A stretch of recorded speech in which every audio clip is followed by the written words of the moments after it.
ત્યારબાદ 58 છે।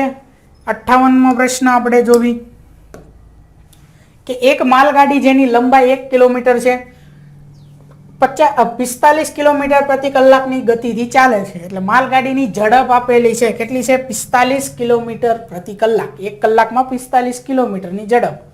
આ માલગાડીને 2 કિલોમીટર લાંબી સુરંગ 2 કિલોમીટર લાંબી સુરંગથી નીકળવામાં કેટલો સમય લાગશે? હવે માલગાડી છે, માલગાડીની લંબાઈ કેટલી છે 1 કિલોમીટર છે। ત્યાર પછી અહીંયા કીધું છે સુરંગની લંબાઈ, માલગાડી 1 કિલોમીટર લાંબી છે અને સુરંગ કેટલી છે 2 કિલોમીટર લાંબી છે, બરોબર। તો આગળ શું કીધું છે કે માલગાડીને નીકળવામાં કેટલો સમય લાગશે? હવે સુરંગ જે છે એ માની લો કે આટલી છે 2 કિલોમીટર। માલગાડી અહીંથી નીકળે તો અહીંથી આમ આખી એનો છેલ્લો ડબ્બો અહીંથી નીકળી જાય ત્યારે એમ કહેવાય કે માલગાડી નીકળી ગઈ છે, બરોબર। તો 2 કિલોમીટર લાંબી છે સુરંગ અને 1 કિલોમીટર લાંબી છે માલગાડી। તો 2 અને આ 1 આ બેનો સરવાળો થઈ જાય કેટલા થાય 3 કિલોમીટર, બરોબર। તો કેટલું અંતર થયું અહીંથી કુલ લંબાઈ અથવા કુલ અંતર પણ આપણે આને કહીએ કે કુલ લંબાઈ કેટલી થાય 3 કિલોમીટર। હવે ઝડપ આપેલી જ છે આપણી પાસે કેટલી છે 45 કલાક। તો ઝડપ માલગાડીની છે 45 કિલોમીટર પ્રતિ કલાક। ગુજરાતીમાં લખો તો ચાલે, બરોબર, કિલોમીટર પ્રતિ કલાક। ઝડપનું સૂત્ર ઝડપ બરાબર અંતર છેદમાં સમય। ઝડપ આપેલી છે 45 કિલોમીટરની, અંતર કાપવાનું છે 3 કિલોમીટર, સમય અહીંયા નથી લખેલો કે 3 કિલોમીટર કાપવા માટે કેટલો સમય લાગે એ જ આપણે મેળવવાનું છે, બરોબર। કેટલો સમય લાગશે એ જ મેળવવાનું છે। તો સમયને આપણે આમ નામ રાખશું। તો સમય ડાબી બાજુ આવશે 45 જમણી બાજુ આવશે એટલે કે આ બેની આપણે જગ્યા બદલી, બરોબર। તો 45 છેદમાં અને સમય આ ડાબી બાજુ અંશમાં એટલે સમય બરાબર અંતર છેદમાં ઝડપ આવું થઈ જાય। અંતર છે 3 કિલોમીટર, ઝડપ છે 45। તો 15 તેરી 45, 3 3 કેન્સલ, 15 અંશમાં છે 1। તો સમય જે મળ્યો ને આપણને મળ્યો 1/15 અને આ સમય છે શેની અંદર છે કલાકમાં છે। કઈ રીતે ખબર પડી? ઝડપ જો શેમાં આપેલી છે કલાકમાં આપેલી છે, કિલોમીટર પ્રતિ કલાકમાં, એટલે આ સમય મળ્યો એ કલાકમાં મળ્યો। ઓપ્શન છે એ મિનિટમાં છે। 1/15 કલાક એટલે શું 1 કલાકનો 15મો ભાગ આવું છે। તો 1 કલાક છે એને આપણે મિનિટ કરી નાખવી। તો આ 1 કલાક, આ 1 કલાકમાં કેટલી મિનિટ હોય? બધાને ખ્યાલ છે કે 60 મિનિટ હોય, બરોબર।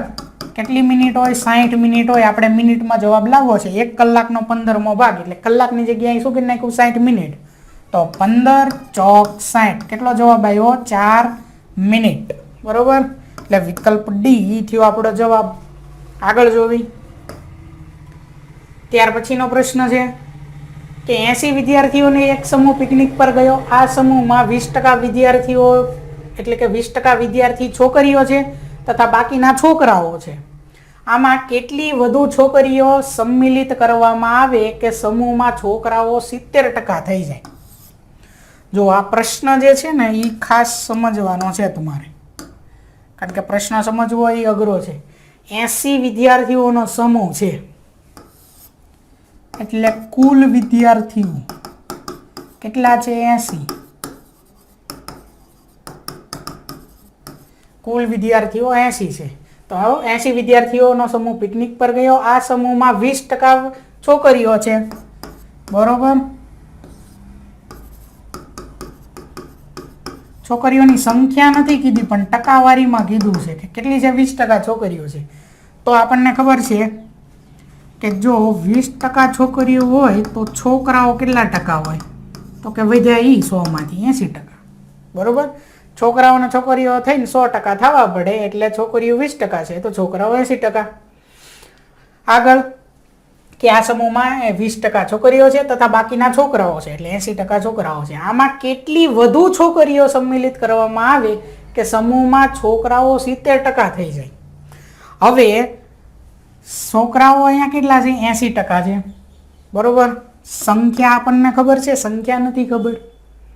તો એક કામ કરવી આપણે, આ 80 એટલે કેટલા થઈ જાય? 100% થાય.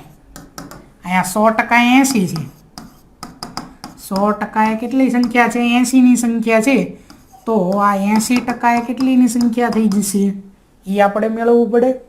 અને જો કદાચ પહેલાં મેળવી લેવી, પછી આપણે બીજી વાત કરવી કે 100% એ 80ની સંખ્યા છે. તો 80% એ કેટલાની સંખ્યા થશે?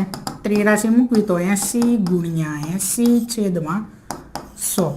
2 0 અને આ 2 0 કેન્સલ. 88 કેટલા થઈ ગયા? 64. અને આ કોણ છે? 80%, એટલે છોકરાઓ. છોકરાઓની સંખ્યા કેટલી થઈ? 64 થઈ.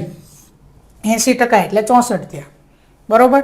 હવે 80 માંથી 64 છોકરા છે તો કેટલી છોકરીઓ છે? 64 ને બીજા 6 70 ને 10 80, એટલે છોકરીઓની સંખ્યા થઈ ગઈ 16. 20% એટલે 16 છોકરી 80 માંથી, અને 80% એટલે 64 છોકરા. હવે શું કહે છે કે આ 16 છોકરીઓ હતી એમાં કેટલી ઉમેરવી? તો છોકરીની સંખ્યા 30% અને છોકરાઓની સંખ્યા 70% થઈ જાય. છોકરાઓ 70% એટલે છોકરીઓ 30%. બરોબર. હવે જો આ રીતે આપણે છોકરાઓનું પહેલાં મેળવ્યું, તમે છોકરીઓનું મેળવો તોય ચાલે કે ભાઈ 100% એ કેટલા થાય? 80. 100% એટલે 80ની સંખ્યા, તો 20% એટલે કેટલાની સંખ્યા? ડાયરેક્ટ મળી જશે અહીંયા કે 20% એટલે છોકરીઓની સંખ્યા 60 મળી જાય. ત્રિરાશી છે એ રીતે. બરોબર. એમ મેળવો તો ચાલે. આગળ હવે અહીંયા આપણે વાત કરવાની છે કે હવે આગળ શું કરવાનું છે કે છોકરાઓ 70% કરવાના છે. 70% છોકરાઓની સંખ્યા કરવાની છે, અને છોકરીઓની સંખ્યા કેટલી કરવાની છે? છોકરાઓ 70% તો છોકરીઓ 30%. હવે આપણે એક કામ કરવી કે 80ના આ ડાયરેક્ટ મેળવી લેવી. 30% એટલે કેટલા? 80 એટલે કેટલા થઈ ગયા? 100%. 100% એ 80ની સંખ્યા થઈ, તો 30% એ કેટલાની સંખ્યા થઈ? તો 30 ગુણ્યા 80/100. આ 2 0 આના કેન્સલ. 8 તેરી કેટલા થઈ ગયા? 24. અને આ 24 શું છે? છોકરીઓ છે. 30% કોની સંખ્યા કરવાની? છોકરીઓની. બરોબર. કેટલી છોકરી હતી? 20% એ 16. 30% એ કેટલી થઈ? 24. કેટલાનો વધારો થયો? તો કે 16 ને 6 22, અને 22 ને બીજા 2 ઉમેરો એટલે કે 8. બરોબર. 22 ના બીજા 2 ઉમેરો એટલે 24 થાય. એટલે 16 ને 8 થઈ 24. કેટલી છોકરીઓ ઉમેરી? 8 છોકરી ઉમેરી, ત્યારે છોકરીની સંખ્યા 30% થઈ. છોકરાઓની સંખ્યા 70% થઈ. એટલે કેટલી છોકરીઓ ઉમેરેલી છે? 8 છોકરીઓ વધી ઉમેરેલી છે. તો કેટલી વધુ છોકરીઓ ઉમેરી? 8. વિકલ્પ ડી આપણો જવાબ. પ્રશ્ન અઘરો છે.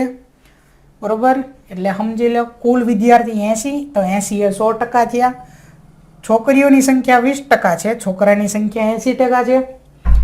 આ રીતે મેળવો છોકરી અને છોકરાની સંખ્યા તોય ભલે. પહેલાં છોકરીઓની સંખ્યા મેળવી લો ત્રિરાશીમાં, તો એની જગ્યાએ અહીંયા શું આવશે? 20% એ કેટલા? આવો પ્રશ્ન આવે કે 100% એ 80, તો 20% એ કેટલા? તો જવાબ અહીંયા ડાયરેક્ટ આવી જશે 16 છોકરીઓ એટલે 64 છોકરા.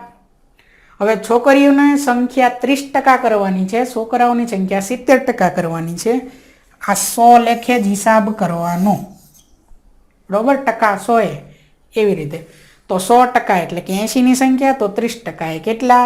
24 છોકરીઓ મળી. તો વધારો કેટલાનો થયો? 8નો. એટલે 8 આવે. વિકલ્પ ડી આનો જવાબ. બરોબર. આગળ જોવી. ત્યાર પછીનો પ્રશ્ન છે કે રહીમે દિનેશથી 10 અંક વધુ પ્રાપ્ત કર્યા. જ્યોર્જે રહીમથી 25 અંક ઓછા પ્રાપ્ત કર્યા. ત્રણેયના અંકોનો સરવાળો 235 છે, તો જ્યોર્જે કેટલા અંક પ્રાપ્ત કર્યા? હવે આપણે એક કામ કરવી. રહીમ છે, દિનેશ છે, અને ત્રીજું હજી કોણ છે? જ્યોર્જભાઈ છે. તો રહીમે દિનેશથી 10 અંક વધુ પ્રાપ્ત કર્યા. દિનેશના અંક કોનાથી છે? દિનેશથી. એટલે દિનેશના અંક આપણે ધાર લેવી કે ધારો કે દિનેશે x અંક પ્રાપ્ત કર્યા. હવે રહીમે આ દિનેશથી 10 અંક વધુ છે, આટલા અંક છે દિનેશના અને એમાં હજી બીજા 10 ઉમેરી દો તો x વત્તા 10 અંક દિનેશને મળ્યા. હવે રહ્યો જોર્જ. તો જોર્જે રહીમથી 25 અંક ઓછા પ્રાપ્ત કર્યા. તો રહીમના અંક છે x વત્તા 10, એનેથી 25 ઓછા એટલે 25 બાદ કરી દો, આટલા થશે જોર્જના અંક. હવે આગળ કીધું છે કે ત્રણેયના અંકોનો સરવાળો છે 235. તો આ સરવાળો કરી નાખવાનો સીધો. x વત્તા 10 વત્તા x વત્તા 10 ઓછા 25 બરાબર 235. x ડાબી બાજુ, બાકી બધું સંખ્યા જમણી બાજુ. 1 2 અને 3x બરાબર 235 વત્તા 10 જમણી સાઈડ જાય તો ઓછા 10. એવી જ રીતે આ પણ ઓછા 10 અને આ ઓછા 25 જમણી સાઈડ જાય તો વત્તા 25. પહેલાં વત્તા 25 લખો તોય ચાલે, બરોબર. પહેલાં વત્તા 25 લખવી પછી ઓલું કરવી. ચાલો, ઓછા 10 તો 3x બરાબર શું થશે? 235માં 25 ઉમેરો, 235 5 40 ને 20 60, 260 માંથી 10 બાદ કરો એટલે 250, 250 માંથી 10 બાદ કરો એટલે 240. હવે x બરાબર 240 ના છેદમાં 3, 3 8 24 અને પાછળનો 0 એટલે 80, 80 ગુણ્યા 3 240 થાય. તો x બરાબર શું મળ્યું? 80. અને 80 કોના ગુણ છે? દિનેશના. જોર્જે કેટલા અંક પ્રાપ્ત કર્યા નહીં મેળવવાનું છે. દિનેશના અંક છે 80, આમાં 80 ઉમેરો જોર્જમાં. 80 વત્તા 10 કેટલા થાય? 90. અને 90 માંથી 25 બાદ કરવાના છે.